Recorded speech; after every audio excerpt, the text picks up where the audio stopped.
seriously on eliminating corruption when he appoints someone like Abu Bakr Bagudu as Minister of Budget and Economic Planning, a man who, according to the US Justice Department, with others, embezzled, misappropriated, defrauded, and extorted billions with a B from the government of Nigeria under the dictator Sani Abacha. Bagudu avoided criminal charges. He cut a deal with the Nigerian government, returned some of the money. But the president literally put Nigeria's budget in the hands of a man who's accused of looting billions of dollars. You started your introduction by saying it's a sovereign country. The decision of the court in the United States does not bind the Supreme Court of Nigeria. But he gave $163 million. And that man is now in charge of the Nigerian budget. You're okay with that? I think Do you think it's funny? I mean, two-thirds of Nigerians... You think it's funny? No, I don't. I think people who are giving $163 million back shouldn't be in charge of the country's budget. Thank you for your observation. Okay, but do you think they should be in charge of the budget? There's no evidence that that minister has misappropriated funds in the government of Nigeria. Why did he give back $163 million? To Nigeria or to the U.S. government? To Nigeria. Why did the U.S. government give him $100 million? It's a settlement. That's what you do in settlements. Okay. Why was he settling? So, okay. So you're comfortable with a guy who's accused by the U.S. Justice Department of embezzling with the Sani Abacha regime billions of dollars being in charge of the budget Are today? you okay with a president of one of the countries in the world who was convicted by the courts in that land and the person is still governing the country? Who are you referring No, I'm just asking. But which country? Okay, are you also okay? Are you also okay? Because if it's Donald Trump, I'm a well-known Trump supporter. Are you also okay with the prime minister of a country who was accused of making a wrong judgment in an appointment that led to a lot of problem, but he has not resigned, he's still governing? Are you okay with that? Well, by the time this show airs, he may have resigned. So your argument about Keir Starmer and Donald Trump, basically everyone else is corrupt. Okay. The obvious answer is no. Right, and before I get to that, I want to talk to what Daniel said. I always find it very interesting with Nigerian government officials who cherry pick statistics about the US and the UK, but they never say how many hours of uninterrupted electricity as the United States had compared to how many Nigeria has had. They never try and find, the good statistics that Nigerians don't benefit from. If you look at the poverty numbers, this is according to the Nigerian Bureau of Statistics. More than 120 million Nigerians are living in multi-dimensional poverty. So that's not just people who lack $2 a day. That's people who can't afford food, who can't afford shelter. And even if you look at the numbers of the people who have died, right? These are wartime numbers for a country that is officially not at war. And so I think it's really, really difficult to make an argument and say, things are trending in the right direction. Casualty numbers, wrong direction. Poverty numbers, wrong direction. Right. We were very clear with the Nigerian people when the decision was made. It will bring discomfort temporarily, but the long term is what we are promising. We decided to also involve intervention mechanism in dealing with some of the hardship that the people undergo. Now, when that decision was made in May 2023, it was hellish. But as I speak to you today, the numbers, the indices, and the stats are favorable to the economic reform that we have introduced. Our foreign reserve has increased substantially. Our net import dependency went down. Our export production capacity has gone up. Our naira is strengthened. We have provided opportunities for families who could not afford to send their kids to school to access grant and go and have their education, cost of fee, tuition fee, as well as the cost of living. You mentioned school. 20,000 schools in Nigeria have been shut in the last few months because of these kidnapping attacks. Correct. 18 million Nigerian school children are not going to school, according to the UN. That is the highest number anywhere in the world. Are you proud of that? No, I'm not proud of that because of insecurity. But the measures we are taking now, we are restoring them back to their schools. And some of them whose schools are located in places where there are no governed spaces, we are bringing them back into towns. So when you give out your stats or your opinion about an issue, also incorporate this fact so that the viewer will look at, yes, there is an obvious fact that because of the policy decision that it brought kind of untold hardship, but also we are making progress in this regard. So I agree with you. That's a fair point. We should look at things in the round, and you pointed out things you've done well. But then you need to do the same thing. Do you accept then that the poverty numbers are going in the wrong direction? Yeah, sure. It's like that's the crucial one for a lot of Nigerians. No, but numbers don't lie. 141 million people in 2026 are going to be living in poverty in Nigeria. 62% of the population. Then I explain to you why. Context matters. I agree context matters. It's a failure. What you did produced 62% in poverty. So the IMF, the World Bank, and the Brentwood, they have applauded the reform decision we took. Now, tell me one country of the world that will introduce that kind of reform, and there won't be consequential effect in terms of action. Even in the United Kingdom, as we speak, there is a cost of living crisis. Are you aware? No, I'm not aware of that. Okay. Let me bring Anu back in from the FT. For decades, first as governor of Lagos, and now as president since 2023. He's a very rich man in a very impoverished country, and there's a lot of mystery as to where he got his wealth, estimated to be in the billions of dollars. What do you say to people who highlight allegations against him of, quote, massive corruption and misappropriation of funds? That's their opinion. Actually, it's your opinion. In January 2023, you talked about the legal petition against him that involves, quote, massive corruption and misappropriation of funds. You were in the opposition and were very critical of his wealth. Exactly verbatim what I said, because what you just said is not a true representation. January 22nd, 2023, you said the petition against him involves massive corruption and misappropriation of funds belonging to the government of Lagos State, abuse of official office, conflict of interest. I'm glad you said the petition against him. Yeah, document that was taken to court. That you highlighted. I wasn't the one that went to court. And at that time, where was I? You were an opposition member. Thank you. So should we not trust you when you say things as opposition? What is the job of opposition? To oppose? No, I'm glad you know it. For the sake of opposing? No, that's what you're adding. I mean, you didn't just say that. No, go to Westminster on Wednesday by 9 o'clock. Okay. You'll understand the job of the opposition. You can do whataboutism all day, that's fine. You also said that, well, you know what doesn't happen in Westminster in the US Congress? I know what does happen. Well, I'm telling you what doesn't happen. Politicians don't accuse other politicians of setting up a militia. You said they also accuse the governing party. You said at the time, on mistake in judgment in appointing someone that eventually turned out to be somebody in the FCC. Yeah, if you think that this is comparable to Starmer and Mandel said, good luck to you if that's your defense tonight.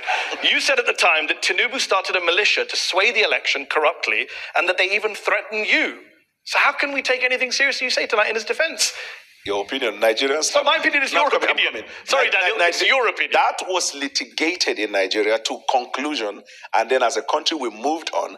We are more interested about the deliverables that we have for the Nigerian people, and we actually, it's not true. Opportunities. Nigerians are very concerned about corruption, and Tinubu, you said this. Tinubu and his people created a militia. This is the first time in the history of Nigeria we've seen a political party creating a militant arm leading to election. Your words, January 2023. Context is everything. There is no context. I'm coming. You are quoting the things I said when I was in the opposition. And I understand that's uncomfortable for you, but no, if you want to disown them, that's fine. For you to ask anything I've ever said. So does he have a militia that tried to kill you? He doesn't have. I never said he tried to kill me. I myself have received threats from him and his camp. Your words. I never said that. You didn't say that. At a press conference on January 22nd, 2023. You're just denying. I never said that. Who said it then? A lookalike? No, I don't know what you meant by that. I know I complained at the time about the conduct of election. It is not my fault that I am able to recall your words in a way you can't. But it will be your fault when you read it out of context. If we go home late tonight, context. Yes. Tinubu and his people created a militia. This is the first time in the history of Nigeria we've seen a political party creating a militant arm and leading to election. He advised his people should grab by all means necessary the process leading to elections, that they created this militia shortly after that. We have seen violence in Nigeria, and I myself have received threats from him and his camp. Tinubu never created a militia. Tinubu is one of the foremost politicians in Nigerian history. Tinubu and his people created a militia. Who said those words, Daniel? Tinubu has helped in strengthening democracy in Nigeria. Tinubu and his people created a militia, Daniel. Who said those words? Tinubu brought in leadership skills into governance. Tinubu and his people created a militia. Who said those words? Tinubu and his people never created the militia. So why did you say they did on January 22nd, 2023? I never said that. Let's keep going since you're denying words that came out of your mouth. Let's quote some other folks. The Organized Crime and Corruption Reporting Project named President Tinubu a finalist for the 2024 Corrupt Person of the Year award. According to a 2025 poll, 2 out of 3 Nigerians think the president and his team are involved in corruption. That's a statement from drunken people. Next question. 2 out of 3 Nigerians are drunk. No, start with the first one. What would you say the first time? The first one was the OCCR reporting project. They are the drunken people. Okay, what about the Nigerians? Are they sober? Are 2 out of 3 Nigerians sober when they say your president and you were involved in corruption? Nigerians are entitled to hold and express opinion. Yes, it is in our constitution. The fact that you express an opinion does not substantiate that opinion. I agree, but that's their opinion. You accept that 2 out of 3 Nigerians think that your government is corrupt. I will be happy if you can tell me a finding of court that says Tinubu is corrupt. Well, what's interesting you should say that, because a lot of Nigerians have reason to suspect that his wealth was built on illicit activity. A lot of English people have complained about the Prime Minister. You can a talk lot about of Americans have all complained. night long, There is but it no has no country relevance. of the world where the people aren't complaining about their leaders. All right. That's how I love it when you democracy is set these fashioned. challenges. Can you find me a country in the world where the sitting president, the US government seized $500,000 from one of their Chicago bank accounts after investigators found probable cause that the funds were proceeds of drug trafficking, specifically heroin. Tinubu gave up the money in a settlement. He was never indicted of a crime. But when a US judge last year ordered the release of all of the documents by the FBI, Tinubu went to court to prevent it. What does he have to hide? The minute a matter is taken to court by right, you have the right to send your lawyer. The fact that you send a lawyer to defend your matter or to go against a motion that is filed before the court is not a conclusive proof of acceptance of the But fact he's obviously got something that to was hide. taken to the court. He gave up $500,000, which were probably the proceeds of drug trafficking. I'm glad you used the word probably, but it is not. Go ahead. You said in 2022 that this drug case, quote, conclusively concluded not in favor of Bola because he had to forfeit that money. There is still a cloud around drug-related activity. Cloud. Yeah. Not a conclusion. Okay, so the cloud's still there for a lot of Nigerians. No, the cloud is no longer there. How did it disappear? Because the Nigerian people have moved on with the president. Who said they moved on?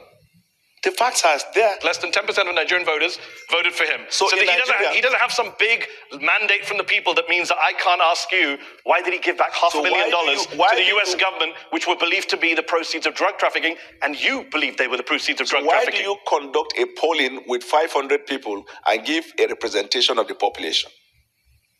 You're now questioning all polls. Is that your defense? No, I just said the point. You heard me well. Well, you don't trust the Nigerian people. I trust the Nigerian people. This idea of drugs and narcotics is a terrible case all over the world.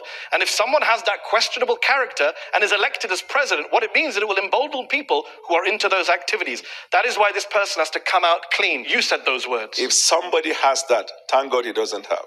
How do we know he didn't come out clean? You said he has to come out clean in 2022. Okay, let me put it this way. This fact Yeah. was litigated. No, it wasn't. This fact was litigated in the Nigerian court, and the apex court of the land, the Supreme Court of Nigeria, whose decision is not appealable to any court outside Nigeria, held that this case has not been established against him. Your words were that there's still a cloud around them because it was not conclusively concluded My word in and favor the judgment of the Supreme Court, which one is relevant? In the Constitution of Nigeria, all the decision of the Supreme Court bind all authorities and people throughout the Federation. That's what matters. The fact that he had laundered drug money, most likely in his US bank account, is not an issue for you now. It was an issue for you a few years ago. It's suddenly not an issue when you go to work for the man. How convenient. The court has held the allegation that was put up in the petition against him could not be Well, substantiated. the US hasn't held that. And in fact, the US court tried to release all the files, and the president rushed to stop them from doing that. Innocent people, is And that what they do? stopped them from releasing it? Is innocent What people? stopped them from releasing It's it? ongoing in the courts. I'm glad you said ongoing. But So let's wait until when it's... Do innocent people try and stop files from being released about themselves? Yeah, sure. Okay. I'm sure the Nigerian Yeah, people do that. privacy. Do you... I'm coming. If a case is taken to court against you, even when you know you are not liable, will you be comfortable that the order of court will permit the release of privacy issue relating to you? Yeah, if people think I have drug money in my bank and I don't, then yes, I would do everything I can to. Unfortunately, people do not. Tinubu is not just super rich. It's what he does with his wealth. In 2019, 2 armored money trucks, bullion vans, were seen going into his house, coming out of his house. Where did that money go? No. Point. Did you see the money? Or those who reported, did they see money inside the bullion van? Was there no money in the bullion vans? How am I to know? You said it was money in the vans at the time. I never said 2023, February. You said... How could I have known it's there was money a in the... tragedy that I know your words better than you do. There is only one person in Nigeria who is alleged to have moved money through bullion vans, and that person is the presidential candidate. You said that on February 17th on Channels Television 2023. Thank you for notifying me. So where did the money go from the bullion vans? There was no money inside. So why did you say there was? I said there was no money inside. But you said at the time, you said he's the only person to have moved money in bullion vans. When did I say that? What was the event in Nigeria? Oh, so you were lying because it was an election campaign? No, I never said that. I say, how can you prove that just because a bullion van goes into a person's house and comes out that there is money inside? Maybe because people said it was vote buying by Tinubu. Tinubu himself said, I gave money to the people. You know he said that? Yes, I also give money when to people. When you give money myself. to people would say that's vote buying. Politicians, rich politicians give people money. No, he doesn't money. give money to people on election day, but he helps people. But people at the time said it was vote buying. Do you agree with Who that? are the people? You said, No, I never said that. ostensibly, I can't believe you still keep walking into this. You said it was done ostensibly for vote buying. Do you agree with Daniel Bwala or not? Please don't lift up a glass of water.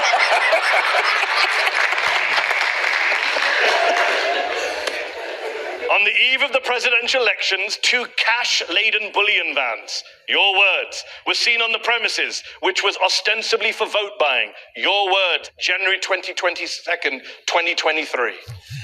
Have you just disowned everything you've said in order to work for this president? I'm coming. What you just said now, I want to put it on record on my own honor. That's not what I said. So far you've denied 2 things. This one I said, that's not what I said. Before you said so it let too. me tell you Let's keep count. Let me tell you what you do. You will have an idea of a phrase or a word in a sentence. They coin the other part of it to project what you want to push out. I read the entire sentence to you. But that's wrong. No. Let's read it again. Wrong. On the eve of the presidential elections at Lagos, 2 cash-laden bullion vans, your words, were seen on his premises located on 26 Borderland Street, which was ostensibly for vote buying. Your words.